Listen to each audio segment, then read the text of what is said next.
It's time to start looking at the offseason, but what is Miami's main priority? Well, you might be surprised by what we think it should be and how the team can make it happen, and we'll break that down today's episode of Locked On Heat.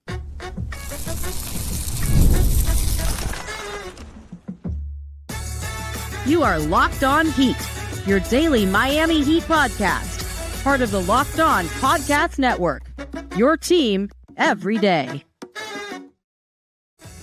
All right, welcome to Locked On Heat, your daily podcast on the Miami Heat, whether you're tuning in on YouTube or on your favorite podcast app. Thanks for making Locked On Heat your first listen every day. I'm Wes Goldberg here with David Ramil. Both of us are credentialed Heat media members who cover this team every day. For daily content on the Heat, click that subscribe button on YouTube. Make sure you are following us on your podcast app. It's the offseason, but we are still going strong 5 days a week. Today's episode is brought to you by Monarch Money. Take control of your finances with Monarch Money. Use the code LOCKEDONNBA at monarchmoney.com for 50% off your first year. I have a jam-packed and important show for you today. It's our off-season primer. We're going to hit everything you need to know about the Heat's offseason, what options they have, trade options, free agency, the draft, top priorities. So you're going to want to listen to this whole thing and maybe even find a way, I don't know, to save it in some way in case you want to refer back to it, because we're going to hit all the important notes here. But let's start, David, with the Heat's top priority, which I think we agree on this. Correct me if I'm wrong.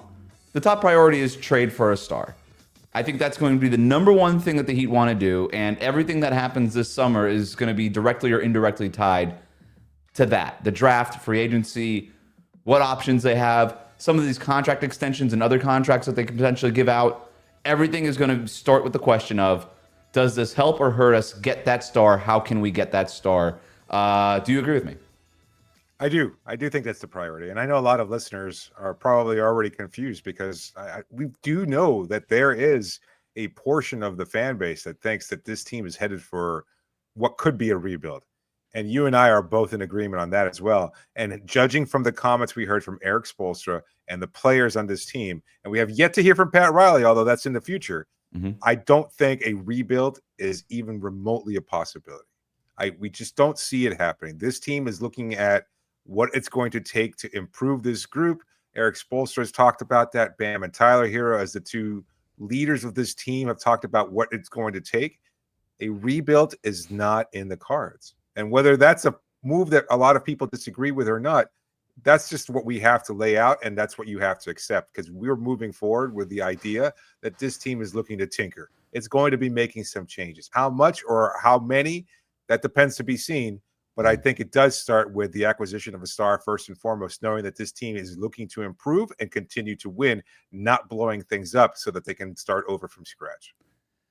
Yeah, I'm glad you pointed it out, right? This is not necessarily what this show isn't what we think they should do, right? Yes. And we'll have plenty of those shows coming up. We're just kind of laying out what we anticipate will happen, or just it's not even a prediction show. It's just like, this is how Miami's going to handle things throughout the process. It doesn't mean a rebuild can't or won't ever happen, right? Like, I just don't think that they're planning to do a rebuild, right? We talked about this, the way that Bam and even Tyler Herro were talking about their involvement in all this stuff. Like, those guys it doesn't sound like those guys are going anywhere, especially with Bam. And when we talk about rebuild, that's what it means. Like, you don't get to use the term rebuild and be like, but we're going to keep Bam and some of the good players we like. Then I'm like, okay, so you're not doing anything. You're retooling the roster, which is fine. But a rebuild would mean a full scale, like, everybody's gone and start selling Bam to the highest bidder and that kind of thing. And we just don't see that happening, at least not on the outset of this. We talked about the potential of, since the Heat have their pick next summer, something catastrophic happens next season. Could they go and kind of turn into a rebuild at that point? Maybe, but there is no approach right now in that Miami Heat front office to be like, yeah, we're ready to tear this thing down to the spare parts. Like, they're not doing that. So because they're not doing that, and because we know that they don't want to just be the same, they're going to be out there looking for a star player. And this isn't breaking news. We know this. Just, Pat Riley has had a hard time getting that star player over the last few years, but he's been involved in all these stars. This is just where the Heat tend to do their business. They tend to focus on star player acquisition. So what do they have to actually go get a star? They have 3 tradable first-round picks. I'm going to touch on that here in a second. But they have essentially 3 tradable first-round picks and $65 million in expiring salary that could be used in a deal. Plus, they have Nikola Jovic, Kalel Ware, Jaime Jaquez, Pelle Larson, some interesting young sweetener pieces. But that's really the basis of, okay, we got 3 tradable first-round picks. They have a couple of tradable seconds. They could swap a few of these picks too. But essentially, we have 3 tradable firsts, $65 million in expiring salary. That's really the nuts and bolts of what they're going to build any potential trade packages for a star on. And this, I guess maybe that leads us to the next question here, which is, when we say star, what do we really mean? The Heat were outscored by a record 122 points against the Cavs in the first round. And the Cavs and the Celtics in whatever order, and we'll see how it all plays out. But the East goes through one of those teams now and probably at least next year, right? Those are the 2 top teams in the East, not to mention all the other teams in between them and Miami, right? Talk about Indiana, New York, Orlando, who has won the division the last 2 years. Like, you're behind Orlando right now.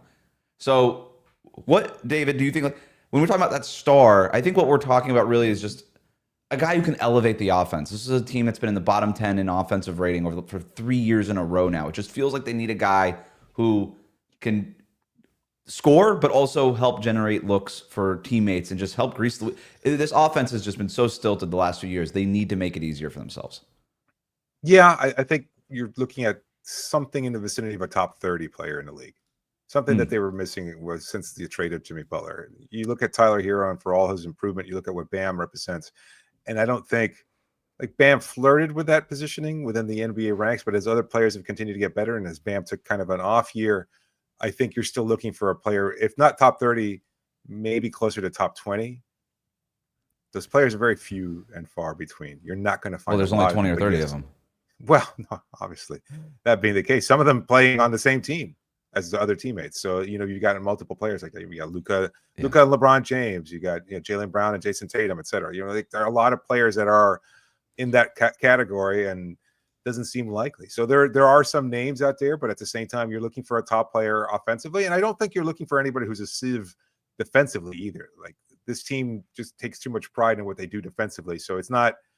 I don't think they're looking for somebody, again, something more akin to a two-way player and somebody who can at least contribute defensively and, yes, certainly be a boost offensively.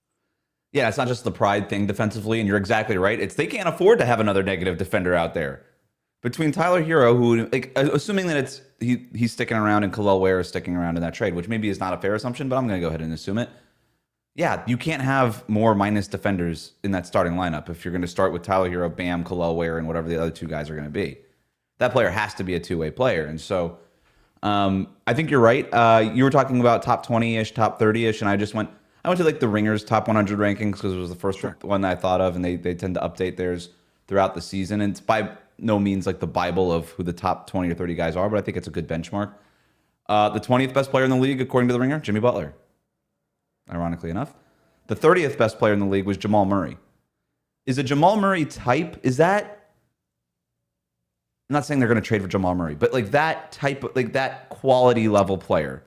Do you think that's, I mean, obviously if the Heat could get that player, depending on the price, they'd be happy to go ahead and grab that player. It feels like they need something a little bit more than that, though. I like Murray. At the same time, I feel like he's a player who's more of a beneficiary of playing alongside what I believe is the greatest player in the world. Never been an all-star. You need more of, sorry? Never been an all-star. No, right? Yeah, I mean, that's, you could look at that one way or the other. But I think the idea is that when this team needs more than anything else is an engine. Mm-hmm. And that's the problem, is that they don't have that. It's not Tyler, it's not Bam. It could be Bam, I think. It's just not. And that being the case, you need something that's a little bit more than just what Jamal Murray. Yeah, I would be looking at not just points scored, but the playmaking stats, the assists, the turnovers, right? You got to be a low turnover team if you're Miami, because you can't afford as a bad offense to give away possessions. The engine is a really good word. I'd be looking at isolation numbers, pick and roll numbers, like all the advanced tracking stats. Like, is this guy one of the best pick and roll? They also need somebody who can throw the ball to Bam Adebayo on a pick and roll, for goodness sakes, right? Like so it's not just like, I always use the benchmark of 27 points per game. Like, I really think if you got a 27 point per game score in Miami, that would change things dramatically. But I'm also not talking about DeMar DeRozan or Zach LaVine. You know what I mean? Right. Like, you need somebody who can engine is a great word. Somebody who can get everything going around him offensively. I mentioned the draft picks, and I want to just touch on that. So the Heat have the 20th pick coming over from Golden State in this June's draft. And then they have their own picks in 2026, 2029, 2030, 2031, and 2032. And they have that Charlotte top 14 protected pick owed in 2027. So in terms of the tradable first, they have two. They can trade 2030 and 2032 because of the step-in rule and because they have that Charlotte pick floating out there. So they can only trade two future firsts, 2030 and 2032. But they can also trade their own first, the 20th pick this summer, but they would do it like on the night of the draft. They would either pick for the team that they're trading with and then you send that player over, or they could send that player over, after the draft. So 2-3 kind of tradable first. If they're able to agree to a package ahead of time, then they could say, look, hey, Phoenix, for instance, the 20th pick is yours. Tell us who you want us to pick, and then they can trade that player afterwards and then to Phoenix and consummate the deal there. We know the names. We don't have to. We'll have plenty of podcasts when we go into the names of guys but it's the names that are all out there. Not breaking any news. Giannis, right? If Giannis is shopped, if he forces a trade out of Milwaukee, Miami is going to call. I don't think they have the stuff to go get him, but they'll call. Kevin Durant, we expect them to kick the tires on that again. They'll circle the wagons on Kevin Durant again. Ja Morant, Zion, Devin Booker, if Phoenix ever got to that point, although there's no indication that they have, or that Devin Booker is going to ask for a trade. But basically, any star that is out there, Miami will at least make a phone call and then try to decide from there.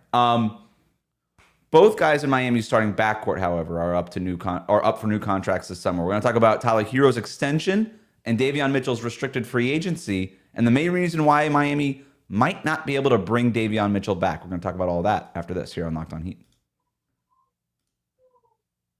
Today's episode is brought to you by BetterHelp. The world has made a lot of progress when it comes to mental health, but there's still a long way to go. Too many people still avoid therapy because they're afraid of being judged. But the truth is, taking care of your mental health should be just as normal as going to the gym or eating healthy.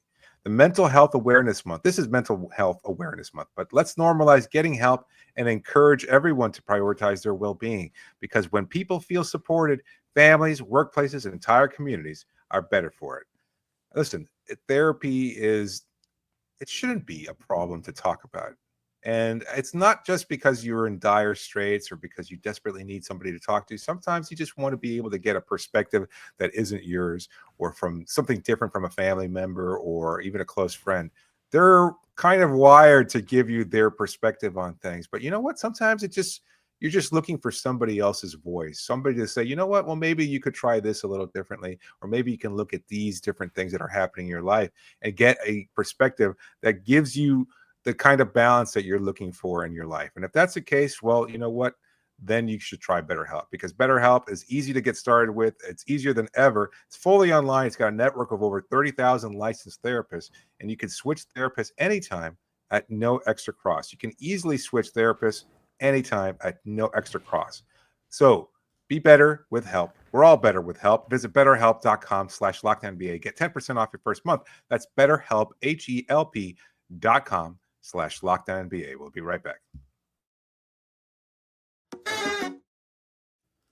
All right, so two major contracts that the Heat are going to have to deal with this summer. The first one, Davion Mitchell. The other one is Tyler Herro, who's up for an extension. We'll start with Mitchell here. The Heat are expected to extend Davion Mitchell his $8.7 million qualifying offer. And all that does is basically make him a restricted free agent. And then it puts that $8.7 million cap hold on Miami's books, which just ties things up, but not in any real way that matters for Miami necessarily. But they'll extend that offer. They're expected to extend that offer. And then you kind of go from there. In restricted free agency, Miami has basically right of refusal to match any outside offers. Those outside offers don't always come for restricted free agents. But for somebody like Davion Mitchell, who's a former top 10 pick, who played really well for Miami down the stretch, shot from three-point range really well for the Heat, that might have opened some eyes. He played well for the most part in the playoffs for the Heat, was awesome during the play-in tournament.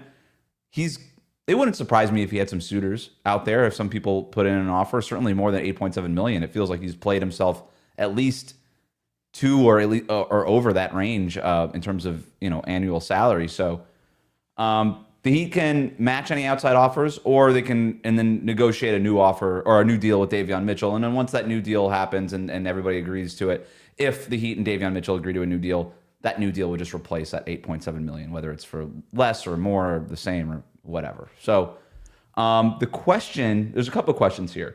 Number one, how high would Miami be willing to go to match a potential outside offer? That's the first question.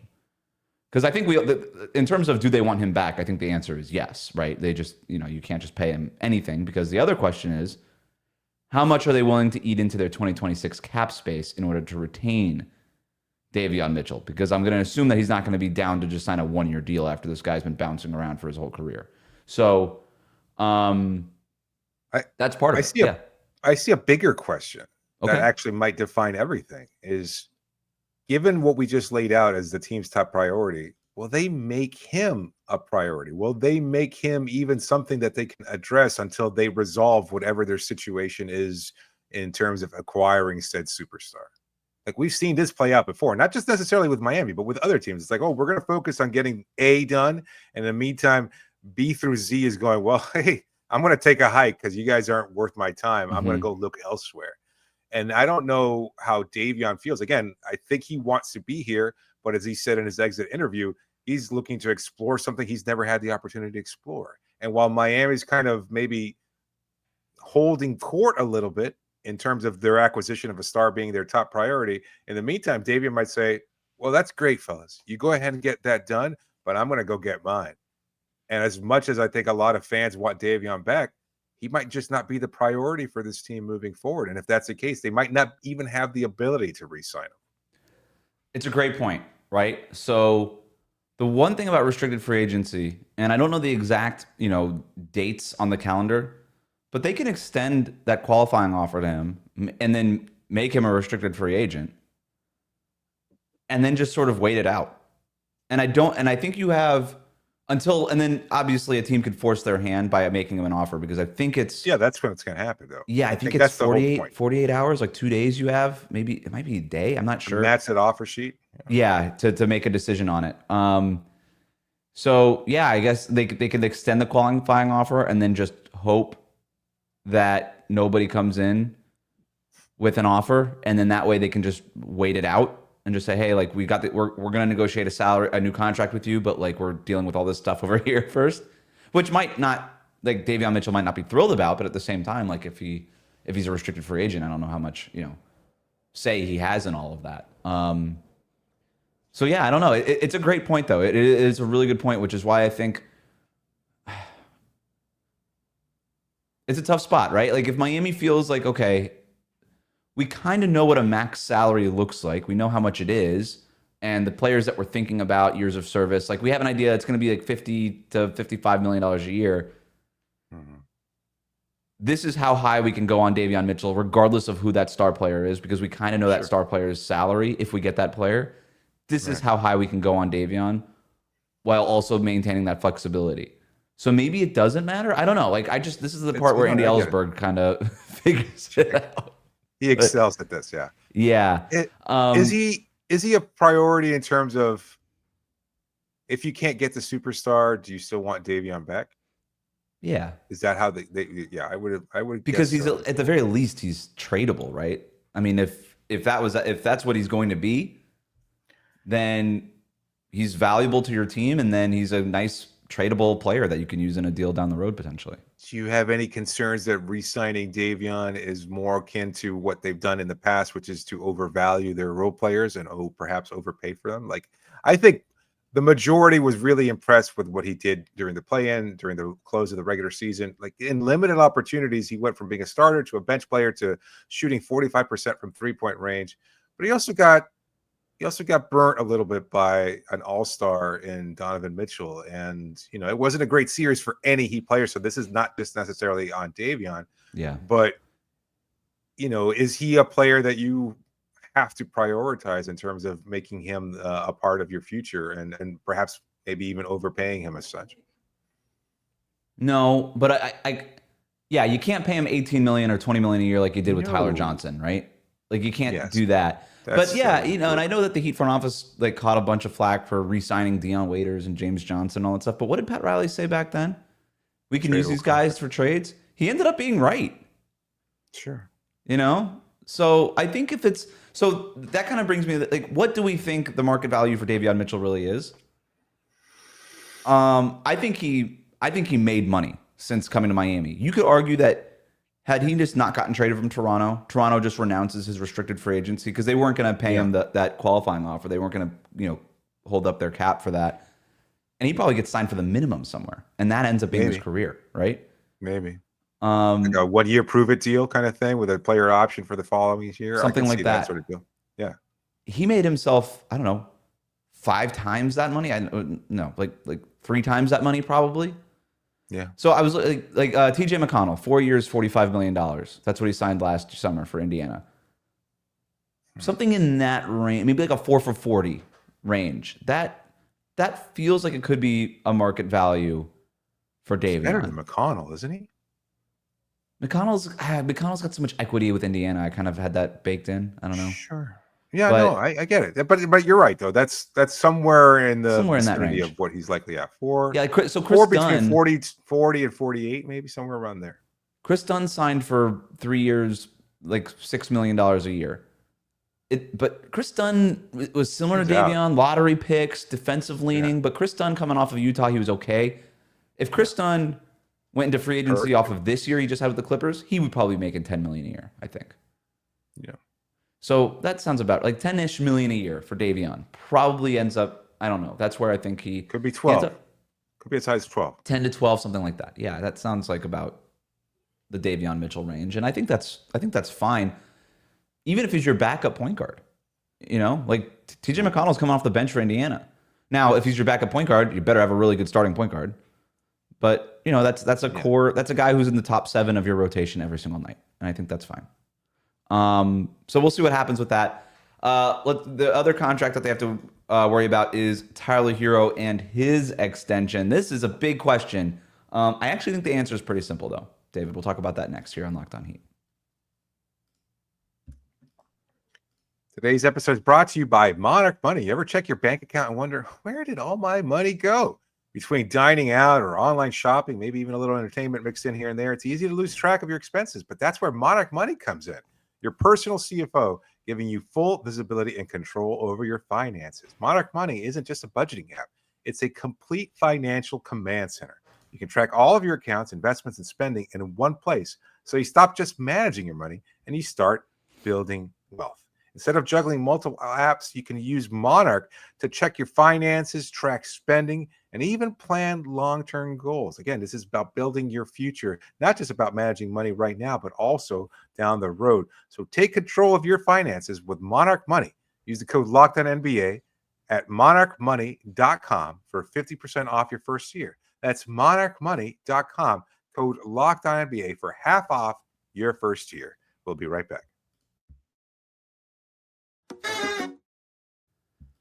All right, let's talk Tyler Herro extension. Starting October 1st, Tyler's eligible to sign a 3-year, $149.7 million extension. So 3 years, $150 million, we'll call it. So $50 million a year, we'll call it. Those years would be added to the 2 years he already has left on his contract. So it would be $31 million next year, $33 million the year after that, and then if he signs this extension, $150 million over the next 3 years. After that, would essentially keep him under contract through his 30th birthday, which is insane to think about because he's 25. Yeah. But the Heat they can start offering that extension on October 1st, and then the deadline to offer and sign that extension is October 20th. So they have a 20-day window to get that done. And then the other option, but if they don't get it done, it's not the end of the world. They can wait until next summer. Tyler would then be eligible to sign a 4-year, $207 million extension next summer. And if he makes all NBA, he'd be eligible for a 5-year, $380 million Supermax extension. So, we talked about this last week after Tyler Herro's exit interview. He was talking about, it wouldn't be a big deal if I didn't sign it this summer, but then, if they wait until next summer, it could be a little bit more pricey. That's what he's talking about, right? So I don't know what the Heat, I don't know where their stance is. I'm going to be fascinated to hear Pat Riley talk about this. He will get that question asked of him during his end of season press conference whenever that happens. But I guess the big question, whether or not they sign him this summer to that extension or wait until next summer, the idea of paying Tyler Herro $50 million a year after this contract expires, I think that's the big question. David, would you give him the extension? I don't know. I am not jealous of whoever has to make that decision. Right now, again, in the kind of wake of this past season, how disappointing it is, as much as I think Tyler has really improved and I think he's a really good player and everything else like that, I do not think so. That is just, I know within the context of the NBA, there are players that get that kind of money and it's fine to get them that kind of money. But you also have to have other players around them that can kind of, yeah, you can build off of, and that you can say, you know what, we are a top X team in the league. Miami's not a top X team in the league. They're not top 10. They're not top 15. They're decidedly very middle to low in terms of where they rank in the NBA standings, and that's very unfortunate. You know, you can make a case they're the 16th or worst team in the league, and based on their general regular season record, they were below that. So I mean, that is not a good place for this team to be, and to pay two players over $50 million over the next couple of years and have that kind of production, it's not a good look. Right. So the problem is that you have got to spend money in order to make money and to be a better successful team. And right now, the point is you also have to acquire a superstar in order to make this team better. And you also need complementary players around him. Mm-hmm. Tyler is a great complementary player, just not one that's, I think, is worth $50 million. Yeah, so I'm not even going to answer this question. I have no idea. It is so hard because I think the best, from an X's and O's, cold-hearted Excel spreadsheet stance approach, it makes more sense, frankly, for both sides to just wait until next summer. Because like I said, Tyler Herro could make All-NBA next year. It wouldn't be crazy if Tyler Herro was on third-team All-NBA with these 65 game rules.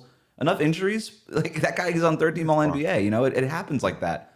And then all of a sudden he's eligible for the Supermax. So, and even without the Supermax, he makes a little bit more money and there's a little bit more long-term security if he waits until next summer. And, you know, we see players all the time pass up the first option for the second option. At the same time, we saw Bam do the opposite. Bam, there would have been more money this year had Bam waited until this summer to sign an extension, and he wanted the security. So it's not all cold Excel spreadsheet approaches. It's Tyler Herro, like you're telling me I can sign up for 3 years, $150 million right now, and I just have that money coming to me because in the NBA, all these contracts are guaranteed. Yep, I'll take that long-term security, whether I'm making that money in Miami or somewhere else. I know in a couple of years, I'm making $50 million a year for 3 years. So I could see Tyler Herro. It sounds like Tyler Herro would prefer to sign the extension this summer. I just don't know how much of a deal breaker that would be for him, or how much him and his agent will push for it when they really look at the numbers. So I don't know. I think it's really tough. I think it's really tough because I agree with you. In today's NBA, if you're kind of building around a top two, which tends to be the successful model right now, it doesn't feel like Bam or Tyler Herro combined for $100 million a year, given the production that we've seen, is the right allocation of resources. But it's really hard to not give this guy the extension. Yeah. Like when you've poured so much into his development and he's taken a leap, and if you think there's another leap to be made if you're Miami, then you might want to get ahead of it also and get this guy under contract again. Because as bad as this contract might have looked the first couple of years when he's making $25 million a year, this contract ended up being an awesome contract for Tyler Herro. Right? Like he is worth the contract. Nobody's looking at the $30 million he's going to make next year and be like, that's an overpay. Right? Nobody in the NBA that's sensible is looking at that and saying you're overpaying for Tyler Herro. So that's a nice little addendum to that. All right. One other thing that we have to get to though, the other options in free agency. So the Heat don't have max cap space, no way to create it. The best route to acquire a star we know is going to be via a trade. They are, however, going to have a little bit of wiggle room to add depth and maybe a couple of role players, one or two role players, to, I would say, a rotation that badly needs depth and role players. This is not a team that's just a star away. Love Pelle Larsson. He should not be playing in a playoff series. Like, this is correct. This team needs real depth and high-level role players. They are $11 million below the first apron, $23 million below the second apron. So that's a pretty decent amount of wiggle room. They could gain an additional $10 million in flexibility if they waive Duncan Robinson's $19 million contract before July 8th. So it's after the draft before and after the start of free agency. So they have some time here to make that Duncan Robinson decision. His contract is only 50% guaranteed. So they can waive it, still owe him $9 million, but they would save $10 million, basically get $21 million below the first apron. That's a lot of wiggle room. I'm not saying they are going to do it or they should do it. I'm just saying it's an option. Can he re-sign? He can. Yes, okay. I looked into this. He can re-sign. They can also save quite a bit of money if they want to waive and stretch Terry Rozier, which would open up another $16-ish million in space, or in wiggle room rather. And it would actually, I think I have this right. If they were to waive Duncan's 50%, and if they were to waive and stretch Terry Rozier, and then take his $26 million and turn that into an $8 million cap hit, not just for this year, but for the next 2 years also. Yeah. That would actually, I think that would get them into cap space territory and open up a whole different bunch of buttons and levers that they could start pulling. So I don't know that this is the summer that you want to do it. I'm not sure that this is the free agency, but maybe it is. I don't know. It's worth saying. It's an option. It's out there. It's up to Andy Ellsberg and Pat Riley and this group to figure it out. If they don't do that, if they're just operating as a luxury or as a non-cap space team, as a tax team rather, they can sign players to veteran minimum contracts like every team. Sure. They will also have a $5.6 million non-taxpayer mid-level exception that they can use without triggering a hard cap. And that hard cap is set at that first apron.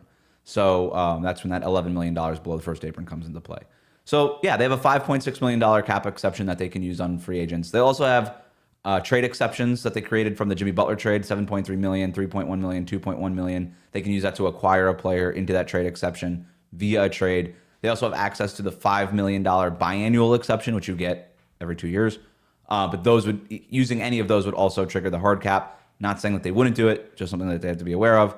So when I say they have an option, they have ways to add maybe 1-2 role players. That's really it. They have the 5.6 mid-level exception that they're going to use, and then potentially these other exceptions that they could potentially use if they think it's for the right player. The next then obvious thing is, well, who are the names that are out there? And David, we'll have plenty of time to jump into free agency names and like pros and cons and stuff, but just like a skim of the list, looking for at potential mid-level exception guys. Yeah. Trey Jones, Tyus Jones, Dennis Schroeder, Luke Cornett, Jake LaRavia, Clint Capella, Tim Hardaway Jr., Bruce Brown, Torian Prince, Bojan Bogdanovic. I don't know that anybody's super excited about these guys, but it feels like all those guys could have been in the top 8 of Miami's rotation in a playoff game.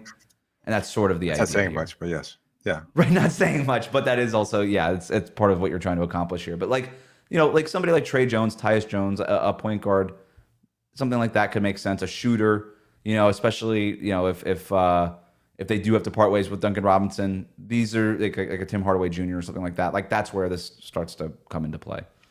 I hate that I have to be this way, but I feel like Miami has just gone down that path so many times over the last few years, and it's led them here over and over and over again. That in order for them to actually make any kind of progress, they're going to have to trade for a high level role player because. Right now, I don't think any of those names that you listed are a high-level role player, and you've got to be able to clear some of the logjam of, God, this sounds harsh, of mediocrity that's currently on the roster. Like if you're not a believer, and I know this is part of the problem is in assessing these players. Like I like all these players just fine. I wish the results bore out differently so that I could say, look, clearly they're really good players, but you've got too many 3s and 4s on this when you need a 6. Yeah. Or a 7 to really improve your chances. Like where's the Nickeil Alexander-Walker on this roster? Like that guy's awesome coming off of Minnesota's bench, right? Where's the Naz Reid on this roster? They don't have those guys. Yeah, and to your point, this list I just named, that's not those guys, right? That's 2s through 4s. Yeah, this would be, to me, you get the star, and then you round out the roster with 1 or 2 of these guys.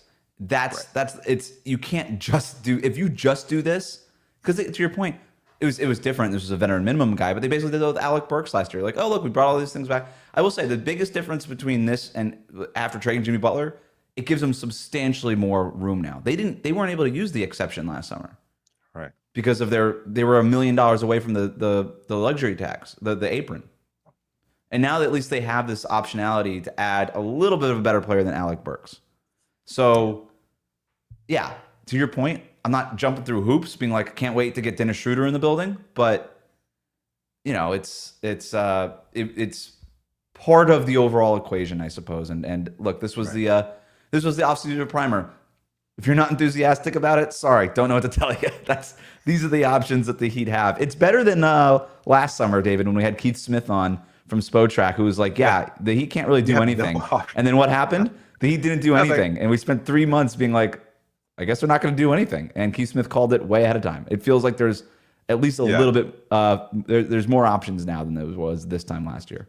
Well, good pointing it out there, because you're right. I mean, I remember a lot of people just commenting after that show. It's like, wow, things are a lot worse than we had thought they were. And we're like, yeah, we kind of have been kind of hinting at that for a while. And Keith just mercilessly put both barrels against the side of the Heat's head and was like, sorry, bam. Like, okay. You're going to re-sign Drew Smith and you're going to like it. Like, it was. Yeah, that was good times. Thanks for making Locked On Heat your first listen today. For your second listen, check out Locked On NBA Game Night every game, every night until an NBA champion is crowned. Get local analysis on a national scale. Find NBA Game Night on Locked On NBA on YouTube and wherever you get your podcasts.